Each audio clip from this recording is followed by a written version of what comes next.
আওয়ামী লীগের কথা যখন আসো বলো যে আওয়ামী লীগ তো নিষিদ্ধ না, কার্যক্রম নিষিদ্ধ। তোমার তুমি তোমাকে তো আমরাই অবৈধ মানি, তুমি আবার আমাদের কি অবৈধ করবা? তোমার এই তুমি যে আমাদের নিষিদ্ধ করছো সেটা তো আমরা এখনো মানিই নাই। বাংলাদেশের একটা লোকও মানে নাই, যার কারণে প্রতিনিয়ত মিছিল হচ্ছে, তুমি গ্রেপ্তার করতেছো অবৈধভাবে। এরপরে সাংবাদিকের যখন প্রশ্ন হচ্ছে নির্বাচনে কি হবে, সে তখন টেকনিকটা খেললো কি দেখেন, যে নির্বাচন কমিশন সিদ্ধান্ত নিবে আওয়ামী লীগ ইলেকশন করতে পারবে কিনা। ঠিক আছে, তবে আওয়ামী লীগের লোক যারা আছে সকলে ভোট দিতে পারবে, কিন্তু প্রতীক থাকবে না। আরে হারামজাদা, তাহলে তুমি কেমনে কো যে আওয়ামী লীগের কার্যক্রম নিষিদ্ধ, দলগত আওয়ামী লীগ নিষিদ্ধ না? আওয়ামী লীগ দলগত ভাবে যদি নিষিদ্ধ না হয়, তাহলে নির্বাচন কমিশনের কিভাবে ক্ষমতা আছে প্রতীক সরায়? প্রতীক তো সরাইতে পারে না, দল তো নিষিদ্ধ হয় না যে প্রতীক সরাবা, অবৈধ কাম করলা প্রথমে। এরপরে আবার বলতেছে যে আওয়ামী লীগের লোকজন ভোট দিতে পারবে, তো ভোট প্রতীকই যদি না থাকে আমি ভোট কেন দিতে যাব? আবার কি বললেন এবার, যে আওয়ামী লীগের 1 লক্ষ লোক আছে কিনা মনে হয় না। 1 লক্ষ লোক যদি না থাকে, এই পর্যন্ত 5.5 লাখ লোক তুমি সারা বাংলাদেশের জেলখানে আটকায় রাখছো, প্রতিদিন জেলখানের ভিতরে অত্যাচার নির্যাতন করে একের পর এক লোক মারতেছো। এই যে গতকালকে যেই সাবেক শিল্পমন্ত্রী মারা গেলেন, উনি মারা যাওয়ার পরে এলাকাতে মাইকিংটা পর্যন্ত করতে দেওয়া হয় নাই যে একটা লোক মারা গেছেন, বলা হয়েছে জানাজা ইমিডিয়েট করতে হবে। 16 ঘন্টা লাশ দেয় নাই, লাশ বাইন্দা রেখা বলছে যে লাশ নিতে কেউ আসে নাই। এরপরও ওনার জানাজায় লাখো লোকের ঢল। এটা এই লাখো লোক সব আওয়ামী লীগ না, এই লাখো লোকের মধ্যে আম জনতা 90%, 10% আওয়ামী লীগ। যারা আওয়ামী লীগ গেছে তারাও ভয়ে গেছে, কারণ ওখান থেকেও গ্রেপ্তার করা হচ্ছে। এবং আপনি আজকে সিলেটের একজন ওসি, আপনার যদি দরকার হয় আমি সেই ডকুমেন্টসটা আপনাকে পাঠাইতে পারবো, ওসি নির্দেশ দিচ্ছেন যে প্রতিদিন অন্তত 2 জন আওয়ামী লীগের নেতা ধরতে হবে, সাথে কর্মী বাহিনীও ধরতে হবে। তা তুমি তো অবৈধ কাজ করতেছো, তুমি এখন কি আওয়ামী লীগের বৈধ? আওয়ামী লীগ তো ভাই 24 ঘন্টায় 7 দিনের 7 দিন, 24 ঘন্টায় 24 ঘন্টা, 365 দিনে আওয়ামী লীগ ওপেন। আওয়ামী লীগ তো গুপ্ত না। আওয়ামী লীগ তো মিছিল মিটিং করে ওগুলোর ফটো ভিডিও আবার ফেসবুক থেকে টোটাল মিডিয়াতে দিচ্ছে, তোমাদের সামনে মিছিল করতেছে। আওয়ামী লীগের ঠেকানোর জন্য প্রতি একজন আওয়ামী লীগের ধরলে 5,000 টাকা করে দিবা, পুলিশকে ঘোষণা দিলা, সেই অনুযায়ী থানায় থানায় টাকা পাঠাইলা। এত কিছু করার পরও ঠেকাইতে না পাইরা সাংবাদিকদের সামনে যখন ধরা খাইতেছেন, তখন বলতেছেন আপনি যে হ্যাঁ কার্যক্রম নিষিদ্ধ আছে, আমরা ছাড়তে পারবো। ওই হাত কসলায়া কসলায়া, কিসের কার্যক্রম নিষিদ্ধ? তুমি কে আওয়ামী লীগের কার্যক্রম বন্ধ করার? তুমি কে আওয়ামী লীগকে নিষিদ্ধ করার? আর তুমি কে আওয়ামী লীগকে আবার নিষিদ্ধ বাতিল করার? তোমার এসব বাতিল নিষিদ্ধ গুলো মানলে তো, আমরা কেউ মানলে তো। সুতরাং আপনারা সবাই দেখতেছি আজকে ফেসবুকে, আসলে এটা এটা নিয়ে আমি মানে হয়তো আমার ফেসবুকে আমার বড় ভাই আছে, ছোট ভাই আছে, অনেকে আছে, এই জন্য গালি দিতে পারি নাই। নাইলে এমন গালি দিতাম যে ওই যে জিন্দা পীর যেগুলো ময়রা কবরে আছে, ওই গালি শুনে ওগুলা কবর থেকে উঠা দিত। এইটা হচ্ছে যে এইটা কইরা এখন প্রপাগান্ডা যে আওয়ামী লীগ যে কোনো সময় নিষিদ্ধ উঠে যাবে, আসেন। তার মানে কি জানেন, আওয়ামী লীগের পোলাপাইন্ডে আরো বাইর করো, ওপেন করো। ওপেন করলে ওদের ধরতে সুবিধা। কারণ এরপরে লাস্টের লাইনটা তিনি যা বললেন যে আগামী 3 মাস খুব ক্রুশিয়াল। ওই যে গণহত্যা চালাইতেছে এখন জেলে, গণহত্যা চালাবে রাস্তায়, সুতরাং তাদের জন্য এগুলো ক্রুশিয়াল। সুতরাং আওয়ামী লীগ নিষিদ্ধ দল না, আওয়ামী লীগকে নিষিদ্ধ করার ক্ষমতা ইউনূস কেন কারো বাবার নাই। এই দেশ আওয়ামী লীগের হাতে প্রতিষ্ঠিত, এই দেশকে নিষিদ্ধ করতে পারবে না। বরঞ্চ আপনি এইটা চিন্তা করেন যে এই যে আমাদের এয়ার স্পেস বন্ধ হচ্ছে আগামী 48 ঘন্টার ভিতরে, বাংলাদেশের এয়ার স্পেস বন্ধ হয়ে যাবে। আমরা ল্যান্ড লক কান্ট্রি, আমাদের বাংলাদেশের ভিতরেই মরতে হবে। কেন আমাদের এয়ার স্পেস বন্ধ হবে কেন? জি ভাই, যেখানে আপনাদের মিনিস্টার, আপনাদের একজন মিনিস্টার স্বরাষ্ট্র উপদেষ্টা, উনি গতকালকে একটা মিটিং এ কি বললেন যে খাগড়াছড়িতে যে গন্ডগোল হচ্ছে এই গন্ডগোলটা ইন্ডিয়া করাচ্ছে, ইন্ডিয়া আসছে। এখন আপনাকে আমি বলি, দেখেন আরো আগে যখন বাজপেয়ী ইন্ডিয়ার স্বরাষ্ট্রমন্ত্রী ছিলেন, তখন বাজপেয়ী কলকাতার একটা মিটিং এ এসে বলছিলেন যে বাংলাদেশ থেকে ওই উগ্রবাদীরা ইন্ডিয়াতে ঢুকছে, সুতরাং বর্ডার সিল করো। তৎকালীন সময়ের আমাদের পররাষ্ট্রমন্ত্রী, আমি নামটা ভুলে গেছি, উনি বলছেন যে বাজপেয়ী সাহেব, আপনাকে আমি হেলিকপ্টার দিচ্ছি, বাংলাদেশের পয়সায় হেলিকপ্টার দিব, সেই হেলিকপ্টারে আপনি বাংলাদেশ আসেন এবং দেখে যান। এই কথা বলার 48 ঘন্টা ভেতরে আপনার ময়মনসিংহের ছায়াবীতি হলে বোমা হামলা হয়, স্মরণ করে দেখেন, 4 জন মারা গেছিল। প্রমাণ হয়ে গেছিল যে বাংলাদেশে জেরবাদীরা আছে। এখন খাগড়াছড়ির ঘটনা আপনি একটু জাস্ট চিন্তা করেন, খাগড়াছড়িতে গন্ডগোল হচ্ছে কাদের সাথে? উপজাতি। তারা কারা? তারা হচ্ছে যে বৌদ্ধ ধর্ম অবলম্বী। রাখাইন রাজ্য কাদের? বৌদ্ধ ধর্ম অবলম্বী। বৌদ্ধদের যন্ত্রণায় এই আপনার রাখাইন থেকে সব পালাইয়া মুসলমান গুলা এসে কক্সবাজারে ঢুকছে, হাইড্রামুতার নাশ করতেছে। এখন আপনাদের দুই জায়গায় বৌদ্ধ। এখন মিজোরামপুর, এই যে ইন্ডিয়ার যে 7 সিস্টারের মধ্যে আছে আপনার মিজোরামপুর আছে, তারপরে আরো যে 3টে স্টেট আছে, এই 3টে স্টেটও কিন্তু সব বৌদ্ধরা। ওখানেও গন্ডগোল চলতেছে, বৌদ্ধরা কিন্তু ফাইট করতেছে। ইন্ডিয়া তো নিজের টেনশনে আছে ওই জায়গায়, যে তাদের 3টে স্টেটে বুদ্ধিস্টদের কে নিয়ে তারাই টেনশনে। সে আবার বাংলাদেশকে উস্কাবে কেন? এখন আপনি একটা জিনিস চিন্তা করেন, খাগড়াছড়ি কিন্তু আপনার কক্সবাজার বা টেকনাফের পরে না। খাগড়াছড়িটা জাস্ট ফেনী ছাগল নাইয়ার পর হচ্ছে খাগড়াছড়ি। চট্টগ্রাম যাইতে গেলে খাগড়াছড়ির উপর দিয়া যাইতে হয়, খাগড়াছড়ি ফেলা যাইতে হয়। তার ইন্ডিয়া যদি ধরেন, পার এক্সাম্পল, ইন্ডিয়া আমাদেরকে উস্কাইতেছে, উস্কাইয়া লাভ কি? খাগড়াছড়িতে যদি বৈদ্যরা যদি কালকে ফ্ল্যাগ লাগাইয়া দেয় যে আমরা স্বাধীন, লগে লগে তো আরাকানও স্বাধীন, লগে লগে ইন্ডিয়ার 4 স্টেট স্বাধীন। ওইটাই তো হয়ে যাবে তখন, ওই যে বৈদ্যদের যেটা এতদিন বলা হয়েছে। তাহলে এই উস্কানি কেন দিতেছে আমাদের স্বরাষ্ট্রমন্ত্রী? আর যেখানে ইন্ডিয়া আছে 40 কিলোমিটার পরে হচ্ছে যে বর্ডার, খাগড়াছড়ি থেকে 40 কিলোমিটার পরে, 40 কিলোমিটার দূর থেকে কি কেউ স্নাইপার দিয়া গুলি করতে পারবে ভাই? কইতেছে যে চলে ওখানকার সেনাবাহিনী গুলি করতেছে। এটা কি পাগল না ছাগল? এরপরে আবার আপনাদের আরেক নেতা কি বললো, এই যে জামাতের নেতা, উনি যে আমেরিকাতে বললেন আমাদের 50 লক্ষ ক্যাডার আছে, আমরা গাজবাতুল হিন্দ করব। তো ভাই, আপনি বারবার ইন্ডিয়ার উস্কানি দিচ্ছেন, এইদিকে বলতেছেন আপনি হামলা করতেছে ইন্ডিয়া, ওইখানে কইতেছেন আপনার 50 লাখ লোক ঢুকাবেন গাজবাতুল হিন্দ করতে। তো ইন্ডিয়া বর্ডার বন্ধ করবে, আকাশপথ বন্ধ করবে না তো কি করবে বলেন? ওরা কি এখনো আঙ্গুল চুষবে? এখনো আপনার এই যে এখনো টাইম যাইতেছে, আমি জানি না আজকে হয়েছে কিনা, আজকে না হলে কালকে ওরা তো কঠিন জবাব চাইবে, যে তোমরা প্রমাণ করতে হবে যে আমার দেশের সেনাবাহিনী বা আমি উস্কানি দিচ্ছি।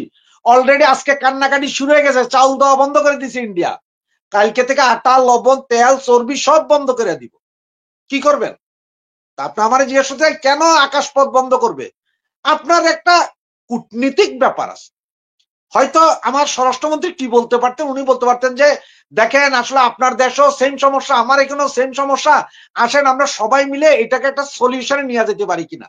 ভাই স্বরাষ্ট্র উপদেষ্টা, তিনি বিমান নিয়ে, হেলিকপ্টার একটা নিয়ে আপনারা ইয়ে নিয়ে যাইতে পারতেন, তো ইন্ডিয়ান অ্যাম্বাসেডারে নিয়ে যাইতে পারতেন, পুলিশ প্রশাসন নিয়ে যাইতে, তো ওখানে বসতে পারতেন। কি হয়েছে? কেন 12 বছরের একটা মেয়েরা ধর্ষণ করলা, এরপর আবার গুলি করে 3 জন মারলা, এখন কত ইন্ডিয়া ওখানে উস্কাইতেছে?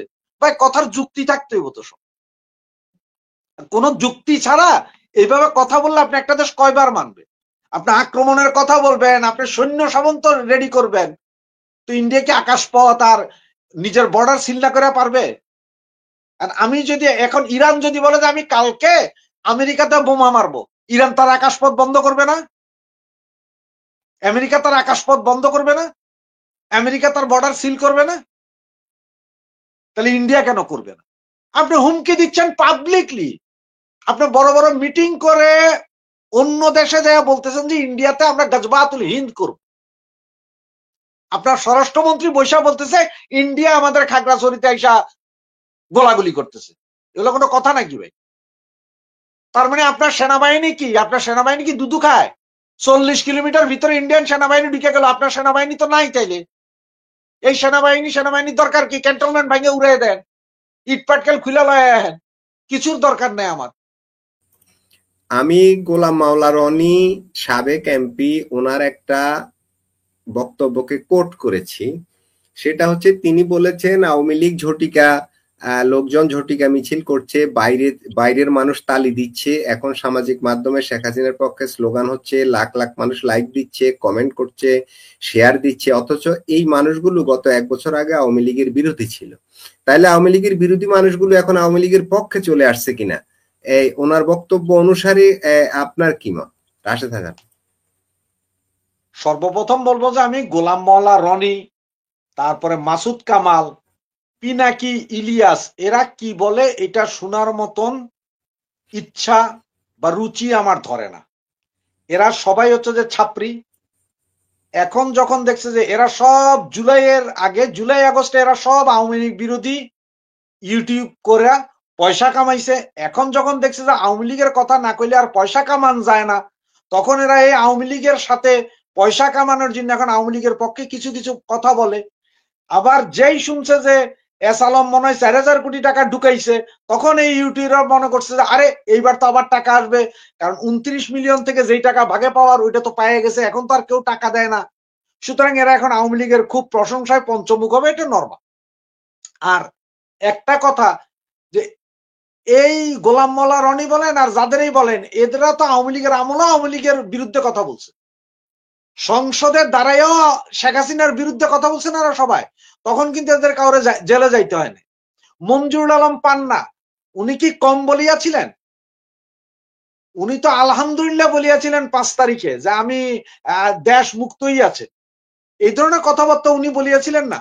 তো এরপরেও তো আওয়ামী লীগ সরকার তাদেরকে কখনো জেল জুলুম করে নাই, যেটা এই মুহূর্তে করতেছে, এখন যেটা হইতেছে।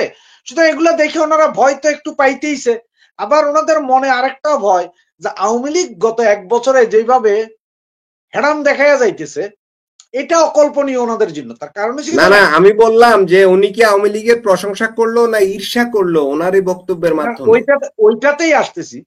আপনার এই যে জামাতে ইসলাম 17 বছরের লুঙ্গির তলায় থাকলো, মুখ বাইর করতে পারলো না কচ্ছপের মতো, একটা মিছিল মিটিং করতে পারলো না, সেই জায়গায় আওয়ামী লীগের ব্যান্ড কইরা, যেখানে পুলিশ বিডিআর আর্মি সহ মব লাগাইয়া দিয়েও আওয়ামী লীগের ঠেকান যাইতেছে না। সুতরাং ওনাদের কাছে এটা একটা ভয়ের বিষয়।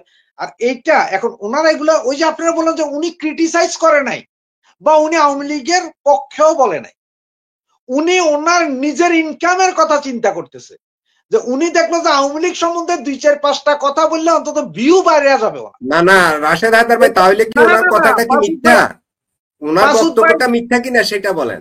আমি কথা মিথ্যা আর সত্যের কথা না, এই যে আজকে যে আপনি যে আলোচনা করতেছেন হেরে নিয়া, এইটাও তার ভিউ।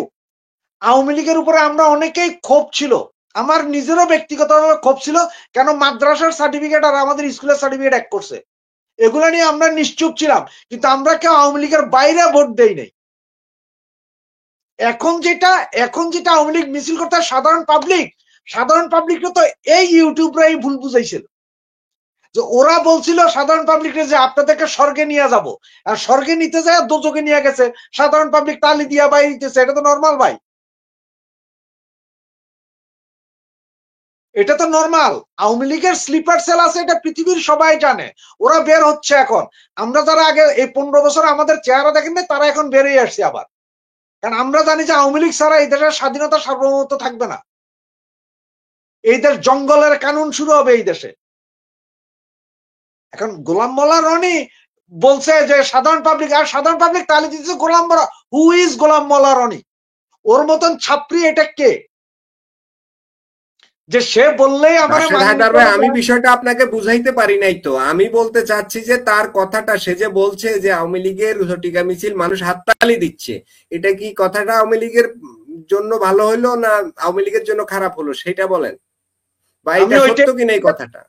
আমি বললাম যে ওর কথায় আওয়ামী লীগের ভালো হয় না, আওয়ামী লীগের খারাপ হয় না, কিন্তু কথা সত্য, কথা সত্য, কিন্তু ওর কথাতে আওয়ামী লীগের কোনো ভালো হবে না, খারাপ হবে না। যে বাংলাদেশের রিজার্ভ থেকে 18,000 কোটি, 18,000 কোটি টাকা নেই, নিয়ারলি $22 বিলিয়ন, এই টাকাটা কাদের পকেটে গেল? দেশে কোনো উন্নয়ন কর্মকাণ্ড নেই, সবকিছু স্থবির। যেখানে আপনার আগে 5 লক্ষ টাকা স্টেডিয়ামের রক্ষণাবেক্ষণ ব্যয় ধরা হয়েছিল, সেই স্টেডিয়াম প্রতিটার ব্যয় এখন 50 লক্ষ টাকা করে উন্নীত করা হয়েছে এই অল্প কয়েকদিন আগে। এই দুর্নীতির টাকা কোথায় গেল? মেট্রো রেল যেগুলো আগের যে বাজেট ছিল তার থেকে 10 গুণ বাড়ানো হইলো, জাপানকে ওখান থেকে বাদ দেওয়া হইলো, বাদ দিয়ে অন্য কাউরি দিয়ে করানোর চেষ্টা করা হচ্ছে। যে এইখানে এই দুর্নীতিটা হলো কাদের কাছে? সবই তো আপনার এনসিপি আর এই আপনার ইনুস বাহিনীর পেটে। তাহলে নতুন ইয়ে বাড়বে না কেন, কোটিপতি বাড়বে না কেন? কারণ এনসিপি তে যারা ছিল সব তো ফকির নির্পলাপাইন ছিল, তাদের এখন বাড়ি গাড়ি, কোটি টাকা দামের গাড়ি। তো তাহলে কোটিপতি বাড়বে না কেন? দেশে বেকারত্বের সংখ্যা দেখেন, দেশে এখন 25 লক্ষ বেকার। হ্যারাজ এই যে আপনার ড্রিল বেবি বলছিলেন, প্রতি বছর ওনারা সম্ভবত 2 লাখ বা 2.5 লাখ লোককে চাকরি দিবে। তুমি বছরে 2 লাখ লোক চাকরি দিবা, অলরেডি 25 লাখ বেকার, আগামী 6 মাসে আরো 25 লাখ বেকার হবে। তো আমার মনে হয় আপনি যেটা জানেন 25 এবং লাখ 28 লাখ মানুষ দরিদ্র সীমার নিচে চলে গেছে নতুন করে। আইএমএফ এখন আপনার লোন দিচ্ছে না, ওয়ার্ল্ড ব্যাংক বলতেছে দেশের পরিস্থিতি আরো খারাপ হবে। এবং যেখানে আপনার দেখানো হচ্ছে, কয়দিন আগেই আলোচনা দেখলাম যে যেখানে বলা হচ্ছিল যে আপনার করবে কি বলে এই আপনার আমাদের যে ইয়েটা দেখানো টাকাটা রিজার্ভ, যেমন আগের যে হিসাব ছিল যে আপনার $22 বিলিয়ন, $30 বিলিয়ন যে আসতেছে টাসতে এগুলো মিলিয়ে দেখাইতো, এখন সেইভাবে মিলাইলেও নাকি প্রায় $40 বিলিয়ন দেখাইতেছে, কিন্তু আসে আসলে $15 না $16 বিলিয়ন।